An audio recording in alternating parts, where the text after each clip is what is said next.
Hey everyone, this is John from EastCoastArmory.com, and I'm here today with part 3 of this 3-part video series for this 1/16 scale radio-controlled M4A3 Sherman tank. The model that you see here was built for commission and belongs to a private collector. As I often mention in these build videos, I frequently take on commission build projects from models ranging between 1/35 scale and 1/6 scale. For availability and pricing information, that information will be best by contacting me through the email address listed below, which is info@EastCoastArmory.com. As I mentioned before, this video here is the last installment of a 3-part video series dedicated to this particular build. In part 1, I give the model a thorough in-box review, and I also show aspects of the model's construction. In part 2, I go over all of the external details and the paintwork, and in this video here, we're going to be taking this model out for a thorough test drive. So stay tuned because there's going to be a bit of content and info coming right at you. No need to kick the can any further. Let's go ahead, take this model outside so I could put it through its paces. So here we are outside. Let's go ahead and get this model running. One thing I gotta say is that this model here runs completely different compared to any other RTR 116 that I've ever built, be it from Tegan or Henlong, and even, well, you could say Hubin for that matter. Totally different. So that's because this unit does have a Clark system in it. A lot of people tout it as being awesome, so we're gonna see exactly how, that pans out. On the radio, it's the one that we have here. It's a nifty little radio, like I mentioned in the unboxing portion of the video. So let's just go ahead and get the model turned on. To do that, I open up the grates, and on the back here we have a power switch. Here's what the unit looks like with the grates opened up. And one thing I forgot to mention earlier is that you'll notice that the back portion there is painted black. Originally this would have been just bright chrome steel in color, and this is something that can hurt the look of the model because it does poke out quite a bit through the hatches.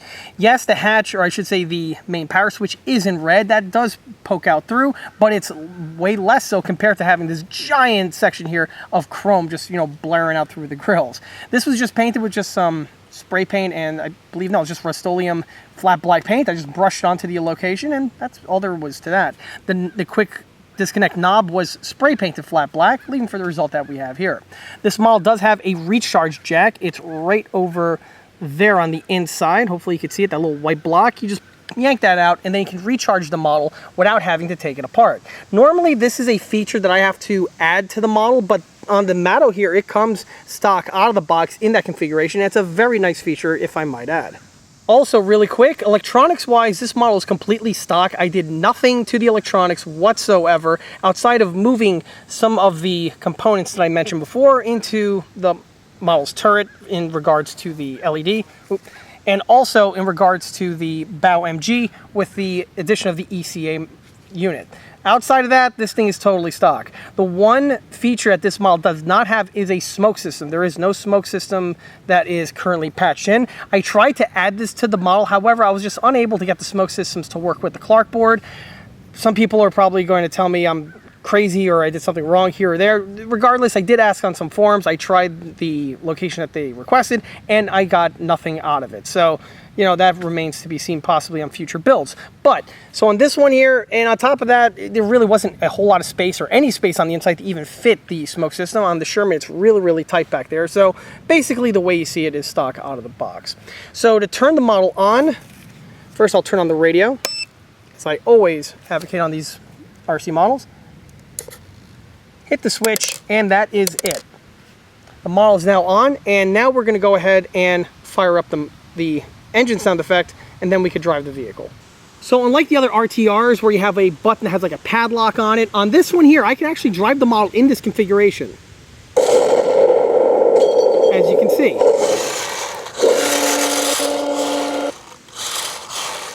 So driving is really, really, really, really weird, okay? To drive, you need 2 sticks to do so. Up and down will move the model back and forth, but the turn, you have to go left and right on this stick over here. Very unorthodox. Honestly, I'm not really a fan of that, but is it something that I could get used to, or that anyone can get used to? Yeah, I mean, I suppose. It doesn't take that much extra work in order to figure it out, but if you're used to the other RTRs, they all have standard, 1-stick control on this location over here. So that is something that did immediately stick out at me. In order to actuate the sound, you got to do some wacky things with the remote. Like for instance, to fire the MG, this one goes down and then this one goes to the side. And if I go this way, that starts the engine startup sound effect. And it will stall unless you bring it to the middle, so like that.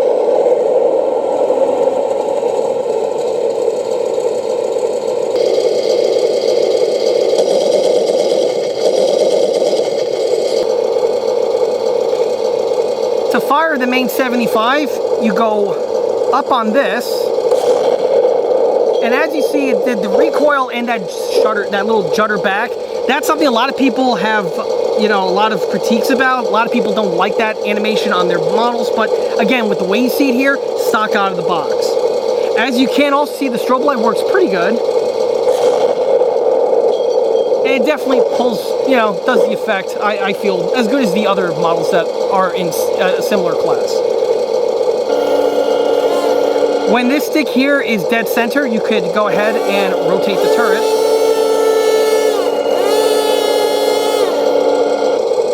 To turn on the bow headlights, you basically bring the stick to this position over here, and then you go left and right on the stick, and that turns on your headlights. In addition to the headlights, the taillights also turn on simultaneously.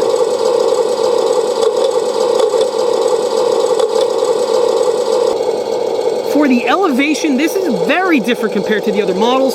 You basically put the stick into like this 3/4 spot, and then you go left and right with the other one, and that will either raise or lower the main barrel. When you want to go back to normal, go dead center. And now you're back to main turret rotation. So with all of that out of the way, let's see if I could go ahead, drive and film at the same time, because it's a little hard to do everything with only two hands. So let's give this a shot.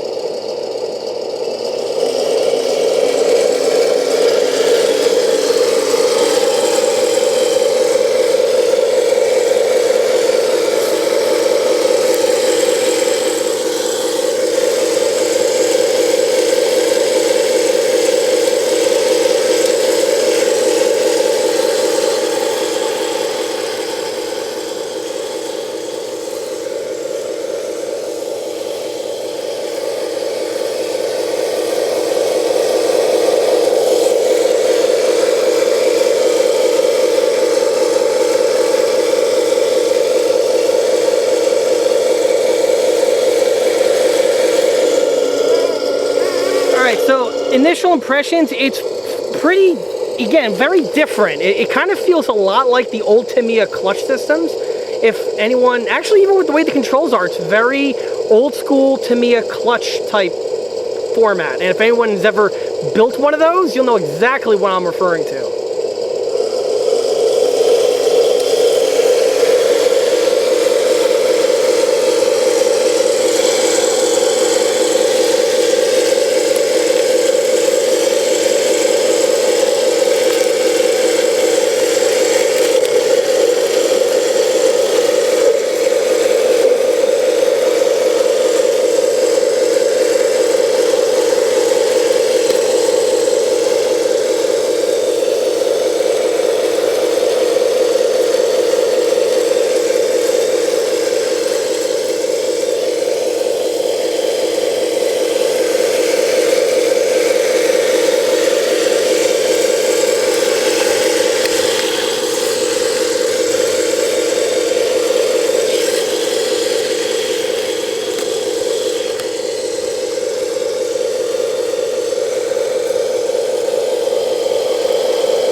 That's the other thing with the radio. It's really easy to accidentally bump into other functions.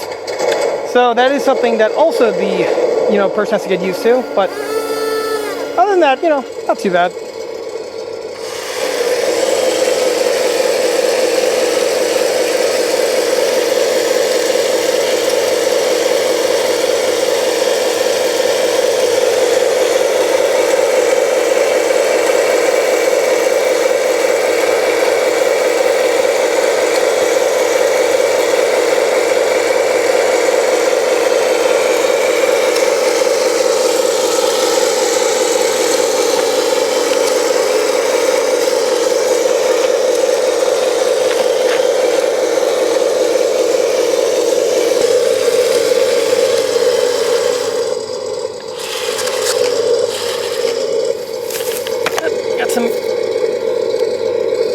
There we go. You always have to be careful when you're running your RC tanks to avoid stuff like this. This will actually mess you up from the little ones to the big ones. That's one thing you always have to pay attention to when you're driving these models.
Well, as you can see, the model performed absolutely flawlessly. There's really nothing much more you can want on an RC tank build than that.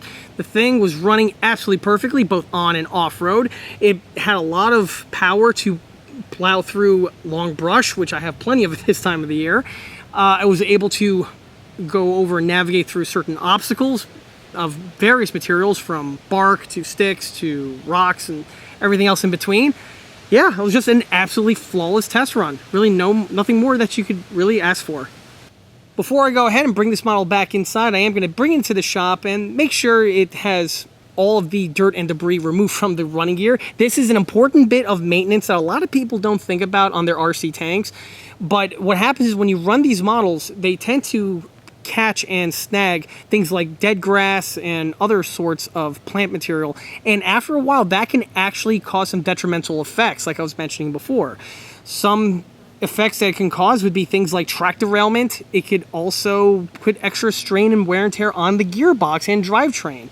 You could even break track, like actually snap links because of all the strain. So this is something that a runner of these models must really keep in mind, specifically if you run them outdoors. So, just because it's a model tank, that doesn't mean you don't have to do maintenance on it. You definitely do. With a pair of tweezers, you can easily just pluck, all that hay and other crap out of the running gear, and once it's done, the tank will still run absolutely perfectly, and will continue to run so for years to come. So if anyone takes any takeaway from this video, that's probably a big one. All right, nothing much more to talk about here. Let's go ahead and bring this model, or I should say next time you see this model, it's gonna be back in my filming area. Let's go.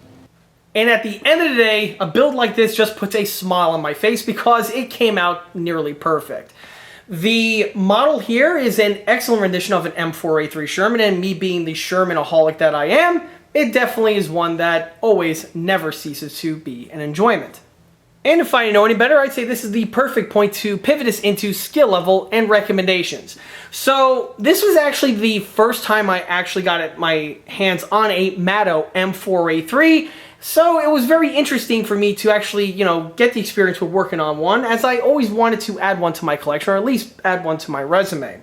So after working on this model, I could definitely see a lot of pros and some cons to it. So I'll start with the pros. First, if you're looking for an all-metal Sherman tank, you just love the all-metal nature of some radio-controlled models for one reason or another, then the Mato tank here definitely fits the bill and would be recommended for you. The model is an excellent rendition of an M4A3, and can polish into a very beautiful piece if you just go ahead and make some of the detail modifications that I touched upon in this video series. The quality on the model is excellent, which lends itself to be a nice model to polish up into something that is much more refined compared to the original kit offering, much along the lines like you see that I did to this one here. One other thing that I personally liked about this tank is that it is a slightly different spin on the M4A3 compared to the other vehicles on the market. And in terms of when I'm currently filming this, for ready-to-run, radio-controlled tank models in 1/16 scale, there are two other Shermans that are on the market. One is from Henglong, and the other is from Tegan. And all three of these vehicles, even though to the casual observer may look to be the same, all three of them are actually different variants of the same type of tank. So the Henglong version is an M4A3 105, which means it has the same hull as this one over here, and the turret is mostly the same. However, that one does have the 105mm howitzer, as well as some of the other accoutrements that go along with that. The Tegan example is a M4A3 Sherman. However, it is a later variant of the M4A3, which is basically almost identical to this one over here, with the biggest difference being the commander's cupola. This one here depicts more of an early or a mid-production M4A3 as opposed to the later one, and that's why this one here has that split hatch type cupola as opposed to the single hatch panoramic view one.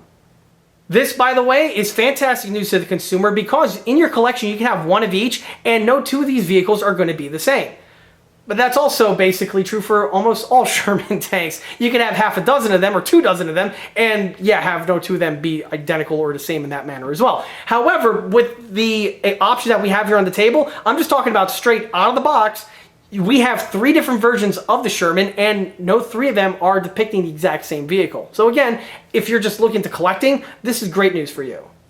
Another aspect that I really like about the Mato is that it gives you out of the box several of the detail fittings that I would have to purchase from Mato in order to upgrade both the Henglong as well as the Tegan. And I'm specifically referring to the running gear. The running gear found on this vehicle over here is, in my opinion, the best on the market for a 1/16 scale VVSS Sherman tank suspension and Sherman tank track. The track here is exquisite. I've utilized this exact same track on several of my other builds for very good reasons. And with this model over here, it comes with it straight out of the box, ready to go. So it's not something that you have to go ahead and acquire like you would if you were building the other two examples. Which, by the way, if you're watching this and you do have the Henglong or the Tegan, I again cannot recommend these tracks enough because they are not just the most detailed, the most accurate, but they are also the strongest compared to the materials that the other two options are made in. So that is definitely some food for thought. Another little detail that I personally like that's a feature found on the Mato, and it's not present on either the Henglong or the Tegan, is the fact that on the Mato over here, all of the hatches are functional. Although this is something admittedly that's more of a niche type feature, but this is a feature that is found on the Mato out of the box, and it's something that some people out there might have a preference towards, as opposed to the other two options that generally have everything in the molded shut position, with the exception of the hatches in the turret in order to get access to the BB gun or the other features that those vehicles do have. But on this one over here, the hatches are all functional, and I personally do enjoy that because it does make recharging of this model a bit easier compared to the other two examples. I also want to take the opportunity to answer some questions I know I'm going to be asked in the comment section, because I have been asked in previous videos, as well as also I've been asked the same question in emails and phone calls, where people see these videos and they hit me up asking me, John, I'm interested in a 1/16 scale RC tank, be it a Tiger or in this case a Sherman. I've seen the other options on the market. Which one do you recommend for me? And that is actually a really loaded question, because at the end of the day, it depends what you're looking to do with it, right? So if you're just looking for a fun beater vehicle where you take it out of the box and you just have fun with it, run it up and down hills, roll it over, you know, run it basically till the tracks come off, then this is not necessarily going to be recommended for you. If that's you, get the Henglong.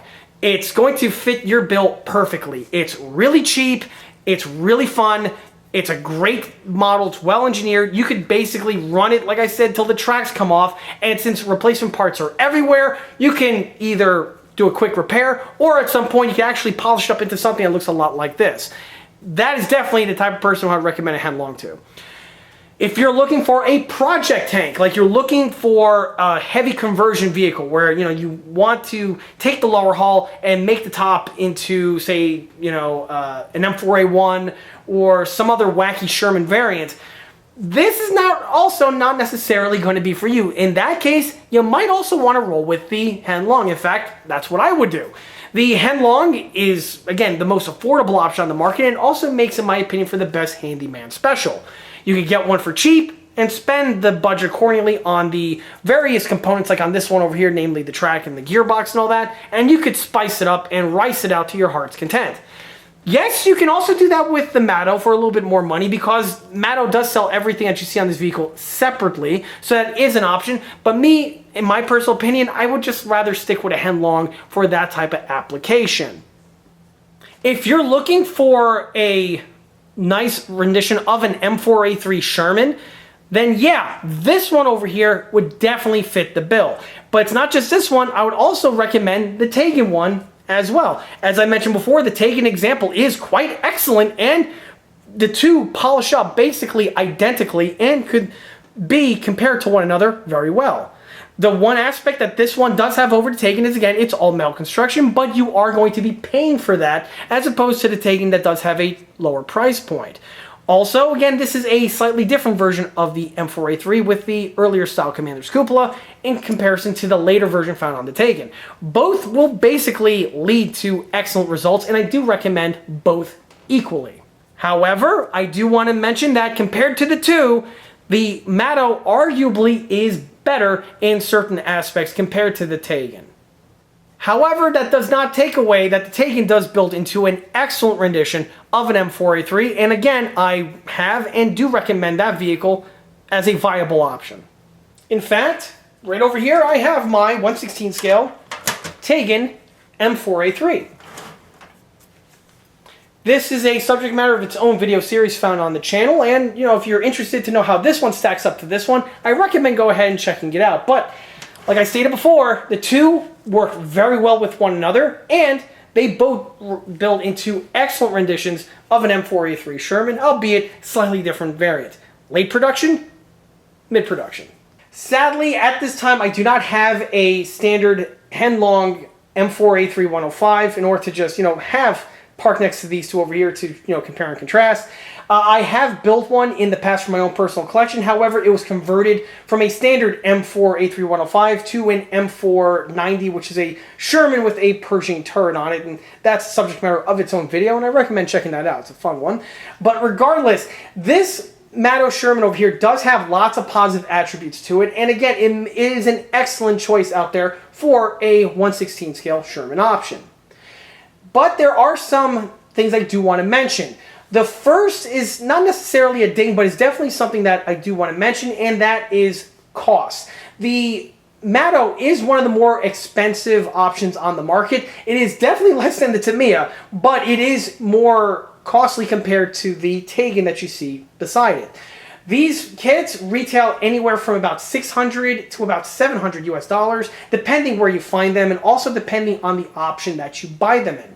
These kits do have, several options available, from a static rolling chassis configuration to RTR to flash to even versions that are painted, and all of these will reflect in the price. On top of that, you also have the shipping cost that gets factored in, and these vehicles are, they're sold through different vendors, and several different vendors out there may have, prices that will fluctuate depending on the, vendor that you're particularly dealing with. So that is something to mention. So at the end of the day, you're looking at probably a model that's under $800 US with, all the bells and whistles, supplied from Mato. And this is something that may potentially be not in the budget of the type of individual who's looking for one of these models. But again, this is best left up to the purchaser's discretion. But again, I wanted to at least mention that. And there's really nothing more needs to be said about that. From this point onward, this model is going to be carefully packaged up and placed in a nice safe confine in the shop, awaiting for the customer to swing on by in order to pick it up. This is also the one part of my job that I'm not really the biggest fan of, because, I actually absolutely love these models. After I finish every one of them, I have hearts coming out of me, and it's always like a feeling of giving away one of your young. But that's, that's how this job rolls, and I'm actually very grateful for it. I actually got an opportunity to work on a very beautiful Sherman tank, and the customer saw the photos, absolutely loves it, and I know it's going to be a centerpiece in his collection for decades to come. And, I could always swing on by to AliExpress and pick up another one and build it to the exact same condition. But of course, that's another video for another day.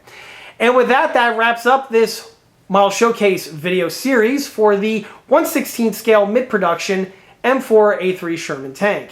If you like this video, be sure to subscribe to this channel, where it's a great way to keep up to date on new posted content, being either one of the Sherman tanks that you see in this video, or the other larger scale project update videos that frequently get posted, or the smaller scale model showcase videos that also are frequent posting that you see on this channel. Another way to keep in loop with new posted content is by liking us on Facebook. There, I have photographs of both of these models, and I also have photographs of the other larger and smaller scale builds that have been seen on this channel in the past. Furthermore, don't forget to swing by eastcoastarmory.com for more 1/16 and 1/6 scale builds and detail components. Thanks again, and I'll be seeing you all again on the next one. Till then.